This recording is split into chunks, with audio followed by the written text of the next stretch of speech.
इसके लिए 2 दिन तक उत्तर प्रदेश की पुलिस चौतरफा अभियान शुरू कर चुकी है। बड़ी बात ये कि इसमें नाकाम होने वाले पुलिस वालों पर भी योगी सरकार का एक्शन होगा।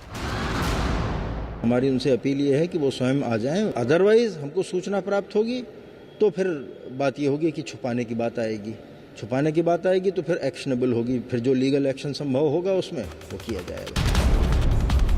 लेकिन आज सबसे बड़ा सवाल ये कि जमात के लोगों ने देश हित को ताक पर रखकर कौन कौन सा राज छुपाया है।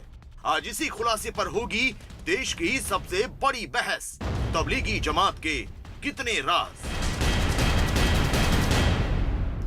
और अब जमात के खुलासों से जुड़ते तार का विश्लेषण सुनिए। विदेश से पैसा आया, 7 ने इसे अलग अलग खाते में पहुंचाया। मात्र 24 घंटे के भीतर अलग अलग खाते में पैसा ट्रांसफर हुआ। जांच एजेंसी को शक ब्लैक मनी के धंधे में शामिल हो सकता है 7, यानी मनी लॉन्ड्रिंग, हवाला का कनेक्शन हो सकता है। हमने खुलासा किया था मलेशिया में जमातियों ने रची थी एक बड़ी साजिश। क्या मलेशिया क्या साथ इस पैसे का बड़ा कनेक्शन है? क्या मलेशिया में हुई तबलीग की बैठक और विदेशी फंडिंग में एक बड़ा कनेक्शन है जिसमें आमना बलोच भी पाकिस्तान की शामिल हुई थी? ये कुछ बातें हैं जिस पर आज हम बात करेंगे। मेरे साथ बात करने के लिए डॉक्टर संबित पात्रा हैं, सुबुई खान हैं, अतिकुर रहमान हैं, मुजीबुर रहमान हैं, मौलाना अली कादरी हैं। आप तमाम लोगों का स्वागत है इस कार्यक्रम में। मेरे साथ अनुपम खेर भी जुड़ेंगे जो कि बॉलीवुड के जाने माने अभिनेता हैं। एक्सक्लूसिवली बात करने के लिए मैं सबसे पहले आपके पास आता हूं। रहमान साहब, अब तो ईडी का केस भी दर्ज हो गया है। लगातार खुलासों पे खुलासे हो रहे हैं। विदेश से चंदा आ रहा है, इसको बांटा जा रहा है। कितना पैसा आपने बांटा था, बताइए। मैं आपको बता दूं, चंदा हर एनजीओ के पास आता है हिंदुस्तान में। आप तो एनजीओ नहीं है, पास आता है और सब आप एनजीओ हैं। नहीं, आप एनजीओ हैं, आप धार्मिक संगठन है। आप बात पूरी करने दें मुझे। अब आपने कहा कि जमात के पास पैसा आया था, वो देखा जाएगा, और आपने अभी ये चीज कही कि उनके अकाउंट में आया। अगर उनके अकाउंट में आया तो वो हवाला का मनी और ब्लैक मनी कहां से हो गई? अगर कोई आदमी हवाला का कारोबार करता है तो अपना बैंक अकाउंट का इस्तेमाल नहीं करता। सही हवाला जो है वो बिना बैंक के चलता है। ना तो बिल्कुल आप आपने सही कहा। आप कानून के जानकार दिख रहे हैं, लेकिन कानून के जानकार साहब ये भी बता दीजिए, मनी लॉन्ड्रिंग के तहत केस कब दर्ज होता है? जानकारी है आपको? केस तो आप किसी भी अंदर कर दीजिए।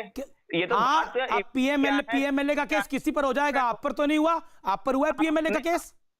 मुझ पे भी कर देंगे, उसमें क्या दिक्कत है? ये साबित करना तो फिर आपको भी पैसा आया लग रहा है, क्योंकि आपने कल मेरी बहस में माना था। डॉक्टर सुधांशु त्रिवेदी थे बीजेपी की तरफ से, मेंबर ऑफ पार्लियामेंट बीजेपी के। आपने कहा था हम सबको पता है मौलाना साथ कहां पर है।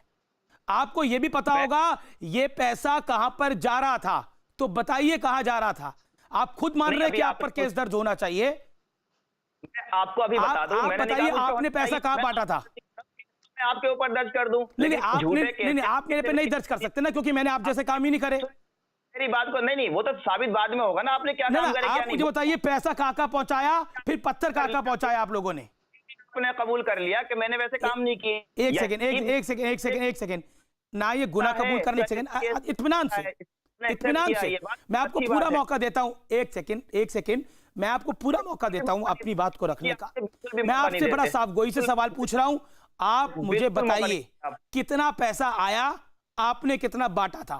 आप पर केस दर्ज होगा नहीं होगा ये एजेंसीज जाने, पुलिस जाने, क्योंकि आपको तो पता है मौलाना साथ कहां पर है। आपने कल माना था ना इसी कार्यक्रम में कि मुझे पता है मौलाना साथ कहां पर है। मैं कहता हूं कि सारी एजेंसीज को मालूम है कहां है। मैंने आपको कल ये भी बताया कि नोटिस पुलिस ने उनको भेजे, उन्होंने जवाब भी भेजा। कल भी एक जवाब गया है, अभी आपको थोड़ी देर में वो पहुंच जाएगा आपके व्हाट्सएप पर। कल भी पुलिस को एक जवाब गया है, ठीक है। तो एजेंसीज को सबको मालूम है, इतना निकम्मा कोई नहीं है कि एक मौलाना साहब को। हाँ बिल्कुल, एजेंसी तो निकम्मी नहीं है, लेकिन निकम्मे वो लोग हैं जो गायब हैं। निकम्मे वो लोग हैं जो विदेशों से पैसा मंगवाते हैं। निकम्मे वो लोग हैं जो पुलिस वालों पर, डॉक्टरों पर पत्थर चलाते हैं। सही कहा, निकम्मे वो लोग हैं। मैं संबित पात्रा आपका रुख करता हूं। संबित पात्रा, एजेंसी निकम्मी नहीं हो सकती, इन पर भी केस दर्ज हो सकता है। इनको पता भी है मौलाना साथ कहां पर है, लेकिन बेचारे बने हुए हैं ये अभी तक। देखिए, मुझे माफ करिएगा अमीश भाई, अगर निकम्मी शब्द का बार बार प्रयोग करना है तो एक ही जगह प्रयोग करे, वो है जमात तबलीगी। ये पूरी की पूरी जो जमात है वो न केवल षड्यंत्रकारी है अपितु निकम्मी भी है।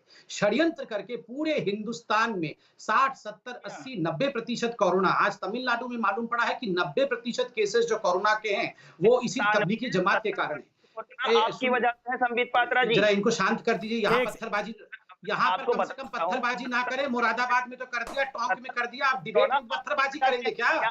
और आपकी सरकार, अमीश भाई जरा इनको रोकिए जरा, ये पत्थरबाजी कर रहे हैं। एक सेकंड, इनको मना अपनी करिए टर्न पे पत्थरबाजी बोलिए ना। करने से। आप यहाँ पर भी वही काम करने लगते हैं जो आप बाकी चैनल्स पे करते हैं। आराम से बात करिए ना, इत्मीनान से। संबित पात्रा बोलने को तो बोलने दो। आपने सवाल किया, जब मैंने जवाब दिया एक सेकंड, आपसे संबित पात्रा ने कोई सवाल नहीं करा। जब आपके बीच में मैं नहीं बोल रहा था तो आप पत्थरबाजी पे उतारू मत होइए। आप पत्थरबाजी मत करिए किसी और के बोलते समय, शांति